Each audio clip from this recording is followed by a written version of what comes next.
Kami mengundang respons dari Bapak Firdaus Kadir mewakili Imam. Dipersilakan.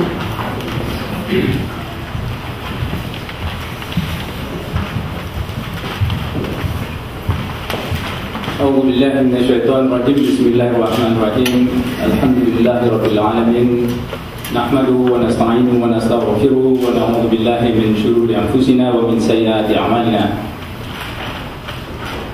Bapak-bapak, ibu-ibu, Pak Dubes dan jajarannya, Assalamualaikum warahmatullahi wabarakatuh.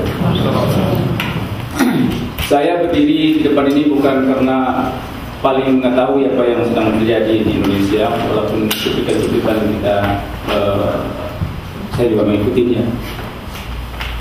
Tetapi seperti himbauan Pak Dino Batijala barusan, bahwa sebetulnya masalah toleransi, masalah mengalah dari segi struktur di Indonesia, sebetulnya kita sudah punya infrastruktur seperti Pancasila, Undang-Undang Dasar 45 dan sebagainya. Dan alhamdulillah kita juga sudah mempunyai apa yang di negara-negara lain baru dimulai saat ini, seperti kejadian malam ini di Mesir misalnya. Indonesia, kita perlu bersyukur kita hal yang sudah dicantumkan di Pancasila itu dan Undang-Undang 45 itu sudah menjalan menjadi demokrasi.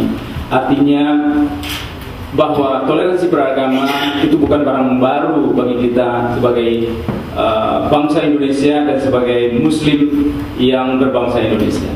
Memang Indonesia, kita akui, Indonesia dan Islam itu sudah seperti peanut butter and jelly, sudah nggak bisa dipisahkan lagi. Dan Indonesia juga mengakui di antara situ bahwa di sana ada umat Kristen, di situ ada umat Hindu dan sebagainya, segala macam pecahannya. Kalau dari segi sejarah, Islam sholat toleransi bukan barang baru. Ketika Muhammad membawakan, baru mendapat berita baru, orang Kristen pertama yang mengakui kenabian beliau pada awalnya itu bernama Waraqah bin Nawfal. Itu bukan barang baru. Beberapa tahun kemudian, ketika Islam baru berkembang, katanya ada yang mengatakan 80 orang, kata ada yang mengatakan 100 orang, dikirimlah orang-orang Islam ini untuk mencari perlindungan di sebuah kerajaan yang di bawah Kristen yang bernama di Abbasiyah, Ethiopia sekarang. Kalau kita mau percepat lagi sejarah ke depan, orang-orang ketika setelah Romawi jatuh, tentara Islam masuk ke Yerusalem yang membereskan the Wailing Wall, dinding sucinya orang Yahudi, itu dikomandani oleh Khalifah Sayyidina Umar ketika itu. Dan Sayyidina Umar disuruh sholat di dalam gereja, beliau tidak mau sholat di dalam gereja, takut nanti pasukannya mengambil alih gereja, dia sholat di luar gereja, di tangganya gereja. Kita percepat lagi sejarah ke depan, Islam juga masuk ke Indonesia secara gradual. Dan sekarang Islam berkembang di Indonesia, di Indonesia dan di Amerika, apalagi Eropa saat ini. Di Amerika sendiri, kami yang tergabung di dalam Imam Indonesia, kaum masyarakat Muslim di Washington DC area ini, anak-anak muda setiap bulan November yang hari Thanksgiving itu membagikan makanan-makanan dengan itu nggak melintas agama. Kita nggak pernah menanyakan agama apa kamu. Kalau di Virginia, setiap Jumatan itu bisa dilihat sekarang. Karena banjirnya orang Islam itu sebagian sholat di gereja, sebagian sholat di sinagog. Kalau di Washington DC, kalau Anda nggak bisa sholat di KBRI, bisa sholat di gereja di G Street, kalau tidak salah. Jadi sebetulnya di dalam perkembangan semacam ini, mungkin yang perlu kita tekankan adalah karena kebetulan, alhamdulillah, negara kita itu toleransinya sudah dikenal dunia, karena besarnya jumlah penduduk Islam di sana. Jadi kejadian yang kecil seperti ini perlu diambil hikmahnya, bukan kecil dari segi, sebetulnya besar dari segi kemanusiaannya, tapi yang kecil dari segi kuantitasnya. Namun kalau ketidakkezaliman itu, sekecil apapun kejadiannya, dimanapun terjadinya, itu adalah toleransi kita tidak bisa dibiarkan begitu saja. Dan itulah makanya malam ini kita mungkin mengadakan di sini untuk menyampaikan prihatin kita, ketidaksetujuan kita terhadap kezaliman-kezaliman, apakah itu dipicu ataukah memang amukan massa yang sedang marah, apapun alasannya.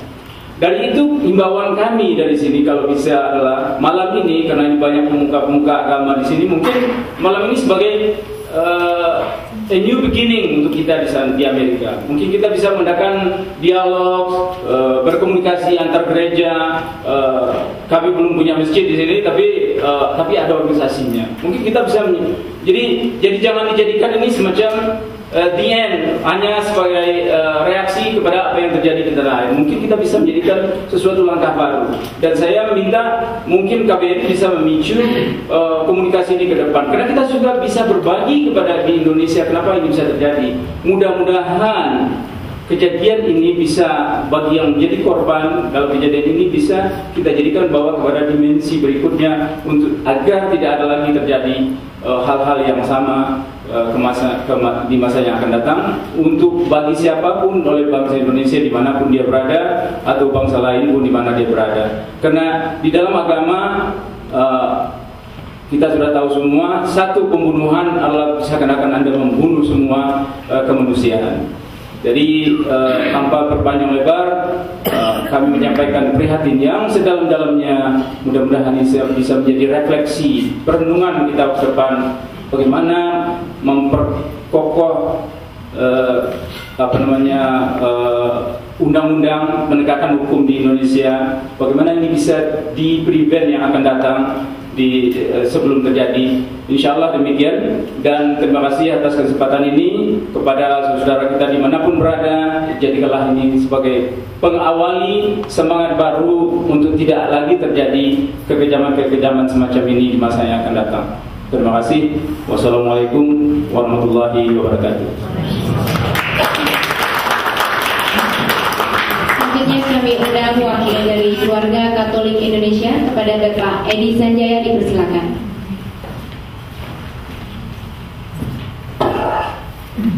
Bapak Duta Besar Dr. Dina Patijalal dan Ibu Rosa, Bapak DCM Pak Salman yang kami hormati, para hadirin yang terhormat, perkenankanlah saya sebagai wakil dari warga Katolik Indonesia di Amerika Serikat mengucapkan selamat malam dan Tuhan memberkati bapak-bapak dan ibu-ibu sekalian. Kami juga sangat menyesali apa yang telah terjadi di Indonesia dan sangat tidak menyetujuinya. Selain daripada itu, merujuk kepada sila pertama daripada Pancasila, bahwa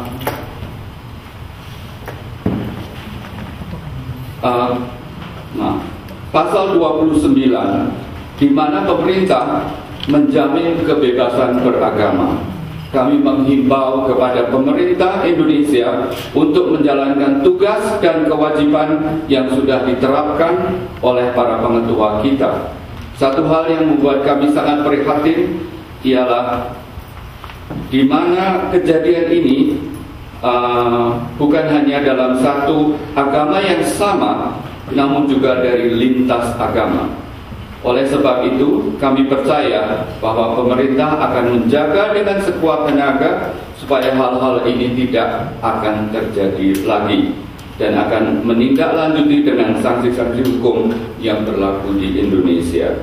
Dengan demikian, rakyat akan merasa nyaman untuk menjalankan ibadah menurut agama dan kepercayaan masing-masing.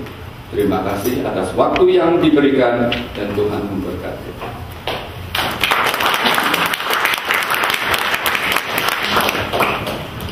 Terima kasih Bapak Edi Sanjaya. Selanjutnya kami undang respon dari Gembala Gereja Kasih Anugerah kepada Bapak Pendeta Tony Thanos, dipersilakan. Selamat malam, Ibu. Saya dibesarkan, diasuh oleh gereja yang melayani masyarakat Kristen Betawi dan Sunda, dan saya dibesarkan dari kampung-kampung Kristen di sana, kampung Kristen Betawi, Pondok Gede, Kampung Sawah, mungkin Bapak tahu saya besar di sana. Pertama kali saya jadi pendeta ditahbiskan di Kampung Kristen Sunda, Palalangon, Cianjur, itu ada kampung Kristen sana. Dan saya dekat dengan Pandeglang karena dari tahun 60 Ibu Bapak, tempat Cikesik ini tidak jauh dari sana, dekat Labuan. Dan tahun 60 ada gereja di sana. Dan saya selalu bangga mengatakan, saya nggak tahu, mungkin cuma satu-satunya gereja di sana di Pandeglang, di Banten. Kalau Rangkas gitu emang sudah beberapa, Banten di Serang beberapa. Tapi saya selalu bangga mengatakan, sampai saya tahu tahun 2000-an, tahun 2005 saya di Amerika, Ibu Bapak, bioskop pun tidak boleh di Pandeglang. Tapi gereja ada di sana, gereja Pasundan yang ada di Kampung Panimbang, masuk ke dalam. Dari tahun 60-an ya, dan saya selalu mengatakan itulah bukti kerukunan. Dan beberapa gereja Kristen Pasundan saya diasuh di sana, di gereja itu sampai tahun 2005. Beberapa gereja kami ketika kerusuhan justru masyarakat yang menolong. Saya kadang-kadang bingung memang kenapa terjadi kerusuhan daerah seperti Sunda. Tapi kebetulan komunikasi yang terjadi dari tahun 18 sekian di gereja di kampung, kami punya banyak kampung Kristen di bawah di gereja Pasundan, ada di Sukabumi, ada di Cianjur yang saya bilang saya di sana sampai 10 tahun, ada di Indramayu, ada 2 di sana. Itu dari tahun 18 sekian dibangun dan akrab-akrab saja, bukti kerukunan bahwa memang ada di sana. Karena itu Bapak, hati saya langsung begitu sedih ketika mendengar di Cikesik, Pandeglang, wilayah pelayanan saya dulu, 15 tahun saya melayani wilayah itu, terjadi kerusuhan bernuansa agama, Ibu Bapak. Saya sangat sedih, prihatin dan menyesalkan kenapa itu terjadi justru di era sekarang ini. Dan ketika merespon teman-teman yang mengirim berita kepada saya, pertama-tama saya katakan, Ibu Bapak, ini ada persoalan di level pembinaan pemimpin spiritual. Persoalannya apa saya belum bisa mengatakan, tapi saya katakan mari, selalu di Facebook saya katakan mari kita lihat apa sebenarnya yang sedang terjadi, apa yang sudah dilakukan oleh pemimpin spiritual kita sampai tingkat bawah. Kenapa dulu bapak-bapak kita, para pemimpin spiritual yang tua-tua, kenapa berhasil menjaga harmoni, perdamaian sampai di kampung-kampung. Yang kata orang kalau bicara Sunda, wih ngeri. Kata siapa? Saya pendeta gereja Kristen Pasundan sampai tahun 2005. Yang juga melayani kampung-kampung Kristen Betawi di Jakarta pinggir. Orang-orang tua kita, para pemimpin spiritual zaman dulu kok bisa gitu menjaga harmoni? Kenapa terjadi gejolak di daerah seperti yang saya tahu, saya bicara Cikesik, Pandeglang itu, Pak. Karena itu saya ikut mengecam apa yang terjadi di sana. Saya tadi bicara sama Mas Supri, agama saya memang kebetulan tidak mengizinkan saya untuk mengatakan mengutuk. Karena junjungan saya, Gusti Yesus mengatakan jangan mengutuk tapi memberkati, jangan membalas tapi mengasihi. Sehingga saya akan menghindar untuk kalimat mengutuk karena tidak diajarkan oleh kitab suci saya. Tapi saya sungguh mengecam. Saya bilang sama Mas Supri, apa bahasa Inggrisnya mengecam katanya? Condemn. Daripada mengutuk. Seakan-akan kalau mengutuk kita merendahkan sesama anak bangsa kita, terus kita lebih tinggi dari mereka. Tapi secara pribadi sebagai pemimpin spiritual saya mengecam. Saya mengenal daerah Cikesik, Panimbang, daerah sekitar Banten, Pandeglang, bahkan Lebak dan Serang, Jawa. Saya mengecam dan berempati kepada keluarga yang menjadi korban, orang-orang yang kini masih dirawat di sana, dan ikut berdoa bersama Ibu Bapak. Semoga para korban cepat sembuh dan pulih, kembali percaya bahwa sebenarnya identitas kita adalah masyarakat yang menjunjung harmoni dan perdamaian. Yang kedua, Ibu Bapak dan saudara-saudara, apapun bentuk kekerasan pasti kita tidak setuju, tapi memang kita tidak mungkin melarang. Dulu apa yang terjadi di Temanggung sebenarnya menurut teman-teman saya baik Katolik maupun gereja Protestan mengatakan itu dari aliran tertentu yang ketika zaman Gus Dur diizinkan kembali, yang selalu menamakan diri Kristen tapi sebenarnya dia menyerang Kristen juga, menyerang umat Katolik, menghina Bunda Maria dan sebagainya macam. Saya tidak perlu menyebutkan golongan dari orang tahu siapa mereka. Kita juga tahu umat Kristen juga harus menerima kenyataan bahwa di era reformasi dulu yang tidak boleh datang ke Indonesia, kemudian sekarang ada Mormon yang punya kitab suci sendiri, yang punya nabi sendiri, sekarang juga di Indonesia sudah ada. Yang zaman dulu tidak mungkin. Karena kita tidak mungkin memang membatasi itu Ibu Bapak, tapi sekali lagi saya ingin mengatakan bahwa tugas berat tentunya para pemimpin spiritual dari agama manapun, dari golongan manapun, untuk membina umatnya supaya hidup rukun dan damai. Karena kita mengecam dan tidak menyetujui segala bentuk kekerasan yang dilakukan oleh siapapun. Karena itu yang keempat, tentunya bersama-sama dengan Ibu Bapak, saya dari tempat ini meminta pemerintah untuk membina umat supaya menjaga perdamaian dan kerukunan, harmoni kehidupan antar beragama. Memang tidak bisa mengatur, tapi bagaimana pemerintah membina para pemimpin agama supaya juga menghargai hukum yang berlaku. Dan tentunya sama seperti seruan kelompok-kelompok dan pimpinan agama lain, meminta supaya pemerintah menghukum yang bersalah, siapapun dia, yang melanggar undang-undang yang berlaku di Indonesia, tanah tumpah darah kita, supaya ditindak dengan tegas, memberikan hukuman yang pantas. Demikian Ibu Bapak, kiranya Tuhan berkenan menganugerahkan hikmat kepada Presiden kita Bapak Susilo Bambang Yudhoyono untuk mengelola konflik yang kebetulan ini zaman reformasi, jadi zaman dulu juga banyak yang keras, mungkin lebih keras dari ini, tapi sekarang begitu, apalagi Pak Gubernur sudah melihat videonya seperti itu, saya juga sudah menyaksikan seperti itu. Kita berdoa semoga Presiden Susilo Bambang Yudhoyono diberikan hikmat, kearifan untuk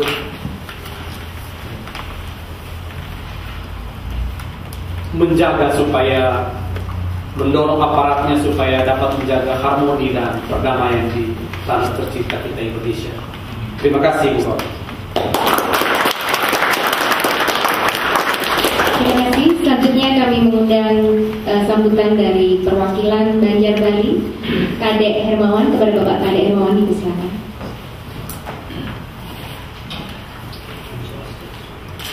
Selamat malam, saya ucapkan kepada Bapak Indonesia. Selamat malam juga buat Bapak Ketua yang terhormat para undangan dan seluruh warga masyarakat di sini dan sekitarnya. Terima kasih saya sampaikan juga buat koordinator Malam Lintas Agama yang telah mengkoordinasi acara malam ini. Seperti kita ketahui, saya mewakili umat Hindu dan masyarakat Banjar Bali di provinsi dan sekitarnya, sangat prihatin dan sedih melihat kejadian yang terjadi di Indonesia, di Cikesik atau di Temanggung, Jawa Tengah. Semoga kita lebih dewasa dalam menjalankan kehidupan sehari-hari, dan kami sangat tidak menyetujui kejadian-kejadian seperti ini, dan semoga tidak terjadi lagi. Sesuai dengan instruksi Bapak Presiden beberapa hari lalu di Kupang, marilah kita bersama-sama menjunjung tinggi nilai-nilai hak asasi manusia, menjunjung perdamaian, dan menghormati kebebasan untuk beragama dan menjalankan ibadah masing-masing. Dan meskipun kita berbeda-beda, tapi kita harus ingat bahwa kita satu bangsa. Dan sebagai negara yang sudah teruji bertahun-tahun dan secara turun-temurun berbalik dari Raja Majapahit, kita sudah bisa hidup berdampingan. Kita itu suatu contoh bahwa kita mampu untuk hidup rukun meskipun berbeda agama itu. Pendidikan sangat penting menurut saya, dan dari kalangan pemerintah atau intelektual atau kalangan media profesional untuk mengembangkan konsep kebebasan dan toleransi beragama. Sebagai kata penutup, saya tidak mau berbicara panjang lebar. Saya mau mengutip ajaran Hindu dari kitab Weda yang berasal dari Sanskerta, yakni Tatwa Kasih, yang kurang lebih berarti aku adalah kamu, kamu adalah aku. Terima kasih atas.